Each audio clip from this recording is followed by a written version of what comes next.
नमस्कार बंधुरा आज के आबार एक छोट्ट मोरल स्टोरी निये चले एसेछि। खूब सुंदर फानी स्टोरी, खूब भालो लागबे स्टोरीटी। चलुन देखा जाक आज के स्टोरी। आज के स्टोरीर नाम होच्छे the lazy carpel. The lazy carpel तोमार अलस कापल, तोमार स्वामी स्त्री, अलस स्वामी स्त्री। चलुन देखा जाक स्टोरीर मध्य अलस तादेर कि करेछे। আর স্টোরিটি যারা দেখছেন স্টোরিটি লাইক করবেন, শেয়ার করবেন এবং চ্যানেলটিকে সাবস্ক্রাইব করে রাখবেন নিত্য নতুন স্টোরি ভিডিও পাওয়ার জন্য এবং রিডিং শেখার জন্য। চলুন দেখা যাক আজকের স্টোরি দ্য লেজি কাপল।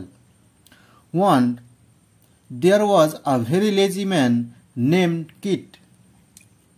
একবার একজন খুব অলস মানুষ ছিল, নাম তার kit.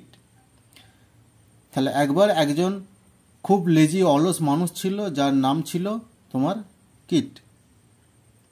He had a sheep, তার কাছে ছিল একটা ভেড়া।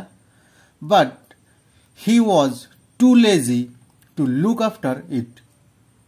এবং তার কাছে যে একটি ভেড়া ছিল সেটিকেও দেখাশোনা করার জন্য তিনি তাতেও খুব অলস ছিলেন, সেটিকেও দেখাশোনা করতে পারতেন না। So, তাই he married a woman named Betty। তাই তিনি বিবাহিত করেন a woman, একজন মহিলাকে, নাম তোমার বেটি, তার নাম হলো বেটি। He thought, তিনি চিন্তা করলেন, she would manage the house and look after the sheep। এবং তিনি চিন্তা করলেন সে উড ম্যানেজ, সে তোমার ম্যানেজ করবে দ্য হাউস, বাড়ি, এবং লুক আফটার দ্য শিপ, এবং ভেড়াটিকে দেখাশোনা করবে। সি ওয়াজ ইকুয়ালি লেজি। সেও ছিল ইকুয়ালি তোমার লেজি, তিনিও ছিলেন একটু সামান্য অলস। আফটার ম্যারেজ, তোমার বিয়ে করার পর।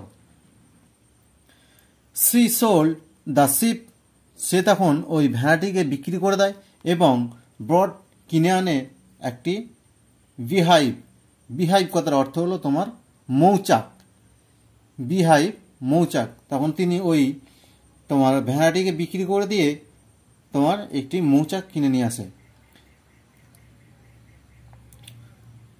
While they rested, যখন তারা বিশ্রাম নিত, the busy bees worked away, যখন তারা ওই স্বামী স্ত্রী দুজন মিলে বিশ্রাম নিত তখন ওই ব্যস্ত মৌমাছিগুলি তোমার কাজ করত। A huge amount of honey was collected in a jar, তখন ওই মৌমাছিগুলো ঘুরে ঘুরে তোমার মধু সংগ্রহ করতো এবং তোমার অনেক পরিমাণের মধু তারা কালেক্ট করেছিল একটি জারের মধ্যে। কিট টোল্ড বেটি, কিট তখন ওই ছেলেটি তার স্ত্রীকে বলে, two exchange the honey of a cow, তোমার ওই মধুগুলিকে এক্সচেঞ্জ করে দাও, এক্সচেঞ্জ করে তুমি একটি গরু কেনার জন্য। বাট বেটি স্যাড, তখন ওই তার স্ত্রী বলে, I will do so when I have a son, I will do, আমি এটা করব, so when I have a son, যখন আমার একটি বাচ্চা হবে, যখন আমার একটি বাচ্চা থাকবে বা হবে, তখন সে ওই কাজটি করবে যে ওই তোমার মধুগুলিকে এক্সচেঞ্জ করে সে একটি তোমার গরুকে নিয়ে আসবে।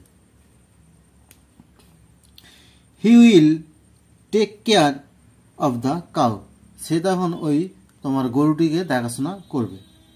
কিট আস্কড, তখন ওই ছেলেটি তার স্ত্রীকে জিজ্ঞাসা করে, what if he does not listen to you, যদি সে তোমার কথা না শোনে তাহলে কি হবে?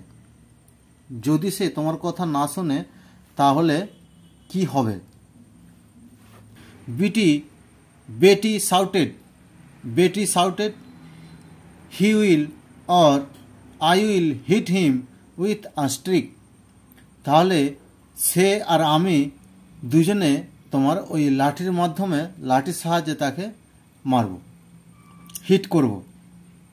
সেইং দিস, এই বলেই she hit the honey jar with the stick. তখন ওই লাঠি নিয়ে ওই কথা বলতে বলতে তখন ওই তোমার এখানে যে মধুর জারটি নিশ্চয়ই এখানে উপরে ছিল, তোমার ওই হাতে স্টিকে লেগে পড়ে যায়।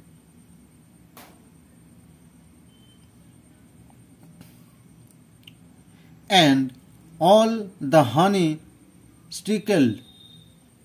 স্ট্রিকেল অ্যাওয়ে, তখন এবং ওই হানি মধুগুলি স্ট্রিকেল অ্যাওয়ে, তোমার ধীরে ধীরে বা আস্তে আস্তে করে ফোঁটা ফোঁটা করে মধুগুলি তোমার চারিদিকে পড়তে থাকে। The couple could only regret now, তোমার রিগ্রেট কথার অর্থ হলো তোমার দুঃখ প্রকাশ করা, দুঃখ করা। মধুগুলি সব পড়ে গেল। আর এখানে একটি ছোট মোরাল আছে, being lazy is harmful. Being lazy is harmful, তোমার অলস হওয়া হার্মফুল, তোমার ক্ষতিকারক। হার্মফুল কথার অর্থ হলো ক্ষতিকারক, তোমার অলস হওয়া ক্ষতিকারক। নমস্কার বন্ধুরা, স্টোরিটি যদি ভালো লাগে স্টোরিটি লাইক করবেন, শেয়ার করবেন এবং চ্যানেলটিকে সাবস্ক্রাইব করে রাখবেন নিত্য নতুন স্টোরি ভিডিও পাওয়ার জন্য এবং রিডিং শেখার জন্য। নমস্কার।